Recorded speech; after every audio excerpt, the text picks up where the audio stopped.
Assalamualaikum warahmatullahi wabarakatuh.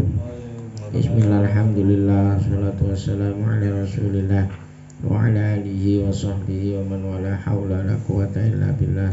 Subhanaka la ilma lana illa ma 'allamtana innaka antal alimul hakim. Rabbi shrah li sadri wa yassir li amri wahlul 'uqdatam min lisani yafqahu qawli. Amma ba'd, wa nata'allama ta'lim tadzakkura tadhkira wa nafa intifa'al ifadah wal istifadah wal hatha ala tamassuki bi kitabillah sunnati rasuli ibtiha amradillah subhanahu wa ta'ala. Qala al-mu'allif rahimahullah nafa'ana bihi wa bi 'ulumi fid dharain amin. Aslu kullu ma'siyatin wa ghaflah wa syahwatir ridha 'anil nafsi wa asli kulli ta'atin wa yaqadhatin wa ifatin adamur ridha minka anha. Pokok dari semua maksiat, dikatakan Ibnu Athaillah Sakandari hikmah yang nomor 35, pokok dari semua maksiat adalah kelalaian dan syahwat. Jadi lalai, ghaflah, wa syahwah, dan syahwat. Apa syahwat ini? Suka terhadap hawa nafsu. Dan pokok setiap ketaatan, wa aslu kullu ta'atin wa yaqadhatin wa ifatin wa adamur ridha minka anha. Pokok setiap ketaatan, kesadaran dan kebaikan, akhlak ialah mengekang terhadap hawa nafsu.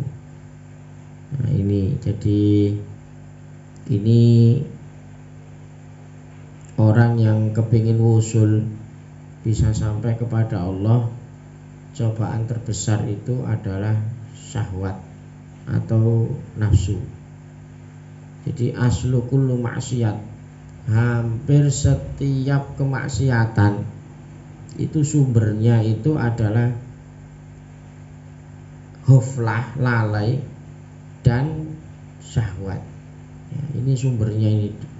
Jadi suka atau ridho terhadap hawa nafsu adalah pokok dari sifat-sifat tercela.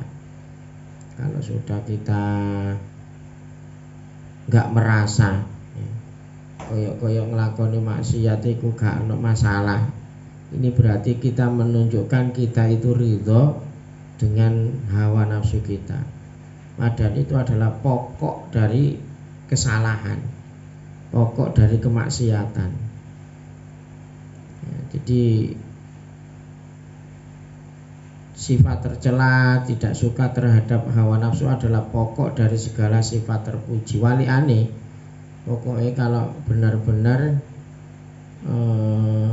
tidak suka dengan hawa nafsu, ya boleh gak seneng hawa nafsu. Wong hawa nafsu itu enak, artinya ya keinginan. Makanya orang dulu itu sering mujahadah atau latihan menahan hawa nafsu, itu kadang caranya ekstrim. Artinya bisa jadi di luar syariat. Dulu kalau orang mondok itu pertama tidak boleh makan makanan yang bernyawa, tak oleh. Koyo iwa tidak boleh, ayam tidak boleh. Jadi yang mengandung nyawa itu, padahal ini dalam syariat gak ono ajaran itu tidak ada. Cuman karena ini adalah dalam rangka melatih, jenenge wong latihan ya. Makanya segala sesuatu itu kalau memang masih tahap latihan, ini memang kadang caranya itu agak berlebihan ya. Nah ini kadang disalah fahami oleh orang-orang, iki ajaran opo iki, gak oleh mangan-mangan sing bernyawa. Apa ini gak masuk dalam ranah mengharamkan perkara yang halal ya. atau bisa tadi menghalalkan perkara yang haram ya. Itu hanya sekedar cara saja. Jadi cara memerangi hawa nafsu. Jadi banyak, kalau dulu saya tahu ketika saya di Hadramut, banyak para alim, para habaib yang senior gitu. Itu ketika siang hari menampakkan haibahnya dalam artian menunjukkan bahwa orang alim betul.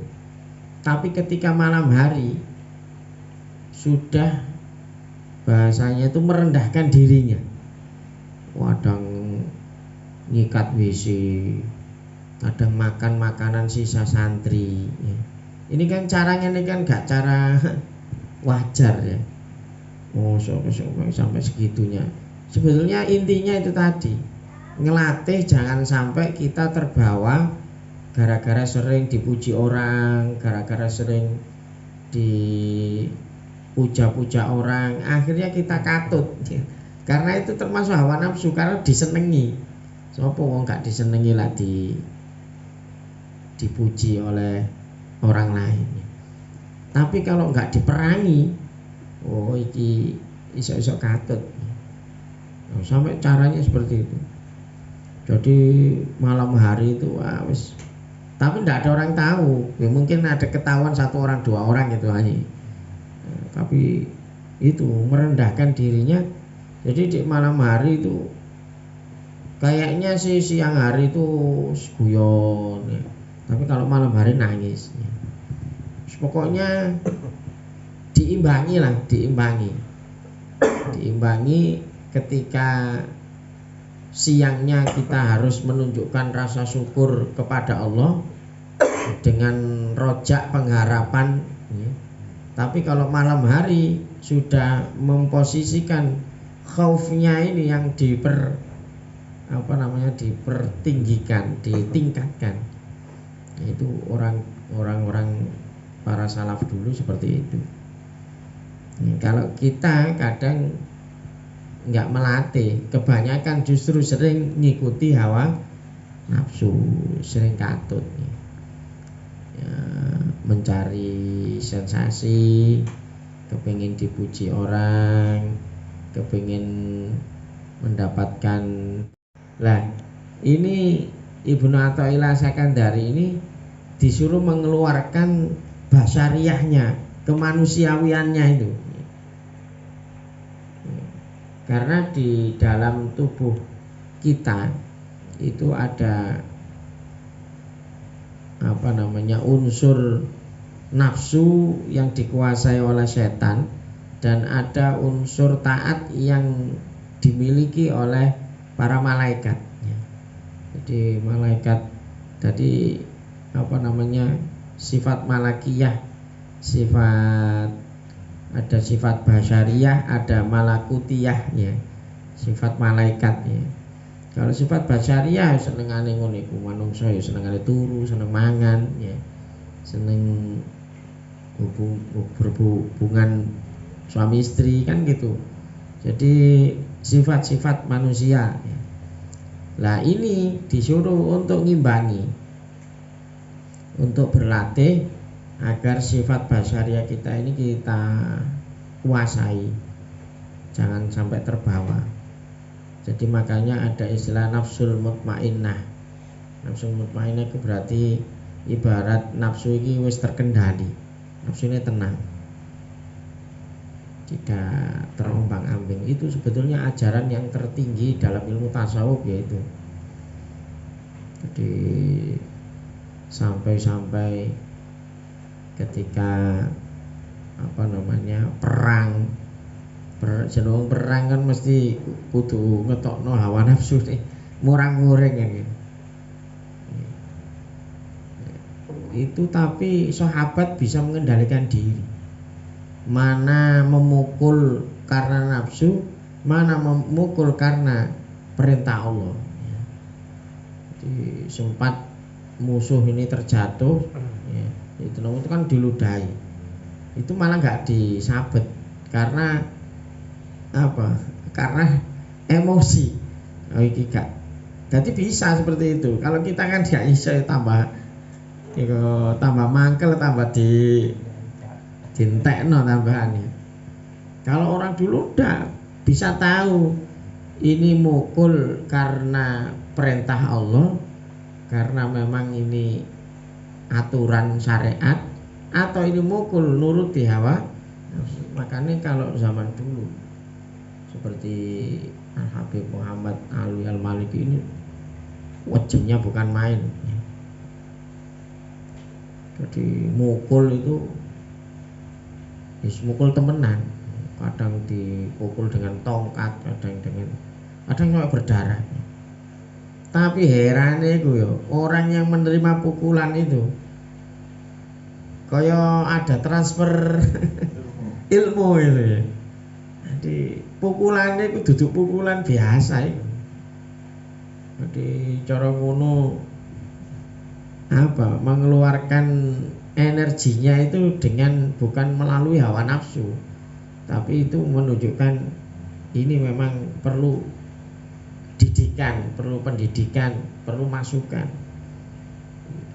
Kadang gigit, tuh mau anak guru nyowokot kupingnya, telinga lho di. Tapi koyo mantun iku koyo setelah itu sudah berbeda. Suasana setelah dipukul sebelum dipukul beda. Jadi malah banyak santri itu mengharapkan itu tapi nggak semuanya, karena apa ya, itu tadi mukulnya memang bukan karena hawa nafsu. Lah awake dhewe kan gak sebagai guru lah ngamuk ya nafsune yang keluar. Padahal itu seperti itu enggak jelas dampaknya buruk. Pokoknya sesuatu yang keluar dengan menuruti nafsu itu mesti dampaknya buruk. Apapun, walaupun itu kebaikan. Koyok api, sodako, tapi nafsu. Tapi dampaknya ya enggak baik. Mesti kok ujung-ujungnya yang dolek perhatian, cari pujian. Karena apa? Karena memang menuruti hawa nafsu. Nah ini jadi ilmu dhuwur ini ngaji hikam ini. Tapi karena ya ini ilmu ya kudu disampaikan ya. Paling tidak kita tahu ilmu ini. Ternyata kita masih belum bisa melaksanakannya dengan sempurna, dengan baik. Mungkin berapa persen. Makanya ada satu penyair, wa ainur ridho an kulli aibin kalilatun kama anna ainus sukti tubdil masawi. Mata yang suka akan tertutup dari segala kejelekan. Wong seneng gak ketok eleke. Tapi kalau orang itu benci, masih tawong iku apik, tetep diarani elek. Menungso kan aduh cinta terhadap seseorang masih salah dibelok. Karena itu dasarnya bukan akal, tapi dasarnya hawa nafsu. Jadi lah ono orang yang tidak disenangi, pasti omongannya ndak bagus, koyok ndak punya kebaikan sama sekali. Tapi kalau orang yang dicintai, ini kayak orang ini ndak punya kejelekan. Itu nanti istilah dalam Arab ainur ridho an kulli aibin kalilah. Nah, uang itu seneng, aib itu hilang. Makanya kalau orang mencintai karena nafsu, ya bakal cepat hilangnya. Tapi kalau cinta karena Allah, awet. Karena ini perintah Allah. Oleh karena itu kita disuruh mencari kejelekan nafsu kita sendiri. Jadi mohon semuanya menganggap tidak merasa aman. Jadi awake dhewe iki jangan merasa saiki wis aman wis koyane wis. Jadi harus selalu curiga dengan dirinya sendiri. Jadi setiap melangkah iki sesuai dengan iki krono nafsu tak krono, itu harus selalu dipertimbangkan. Jadi semua keinginan itu harus kita curigai. Makanya kalau orang ini orangnya hanya sendiri karena curiga itu. Tapi kalau orang yang tidak bisa mencari kelemahannya, ya, dia pasti senang mencari kelemahan orang lain. Jadi wong liya goleki, tapi padahal dirinya sendiri masih banyak, ya. Jadi maka dari itu ketika kita berada di dalam apapun kondisi, kita itu harus curiga dengan diri kita sendiri. Jadi wis gak perlu curiga nang wong, curigae iku nang awake dhewe. Karena jangan-jangan kita ini melakukan segala sesuatu itu ngikuti hawa nafsu. Makanya dikatakan fan nafsu akhbas min sab'ina syaitona. Nafsu itu lebih buruk daripada 70 setan. Ya, jadi luwih berbahaya. Ya, bandingannya 70 lebih buruk daripada setan. Bagaimana caranya? Ya kita minta perlindungan Allah. Cek kuat yang tunggu njaluk nang Gusti Allah untuk bisa selalu bermujahadah sampai mati, ya. Coro perang ya, sampai mati, ya. Kalau kita bisa mengalahkan nafsu-nafsu kita, maka kita kalaupun mati insya Allah dalam keadaan husnul khotimah. Karena nafsu itu sangat hebat sekali. Jadi rayuan setan nafsu itu penuh dengan tipu daya. Kadang pura-pura menjadi penasehat, koyo-koyo dadi wong apik. Awakmu kudu ning ngene, padahal asline iku nuruti kekarepane nafsu. Itu kan sering orang melakukan koyo-koyo apik. Jadi apa namanya, kita itu jangan ikut-ikut apa namanya nahi mungkar, karena itu nanti berdampak kepada dakwah kita. Nanti kita justru malah itu kan seperti itu, koyo-koyo api yo, oh yo nasihati api, padahal di dalam hatinya itu aslinya dhek iku golek aman. Golek aman ae, golek hujah, golek coro. Jangan seperti itu. Justru itu penghalang dakwah kita, ya. Jadi gak usahlah kita ikut-ikut, biar itu ranahnya pemerintah saja yang menyelesaikan, ya. Kita dakwah saja kita. Ini kan kayaknya apik, iya nasihati apik. Tapi dalam hatinya itu sebetulnya itu beresiko tambah gak nyaman hidupnya dan lain sebagainya. Jadi bukan karena murni karena enggak. Jadi nafsu itu kadang apa namanya pura-pura jadi penasehat. pura-pura jadi orang yang baik, kamu harus gini, harus gini. Jadi seringkali nafsu itu menganggap baik kepada seseorang kenikmatan yang mematikan. Jadi nikmat tapi mematikan. Maka dari itu Al-Imam Junaid menasihati, jangan merasa tentram dengan nafsumu walaupun telah lama taat kepadamu untuk berbuat ibadah kepada Tuhanmu. Jadi ben ono kekarepan walaupun nafsu niku ngejak api terus, tapi tetap dicurigai. Tetap awake dhewe kudu curiga, iki temen tak gak iki. Kok aku moro-moro seneng ngaji, aku kok moro-moro seneng jamaah. Diteliti temenan, jangan-jangan ini ada unsur apa? Ini murni karena menjalankan perintah Allah apa ada?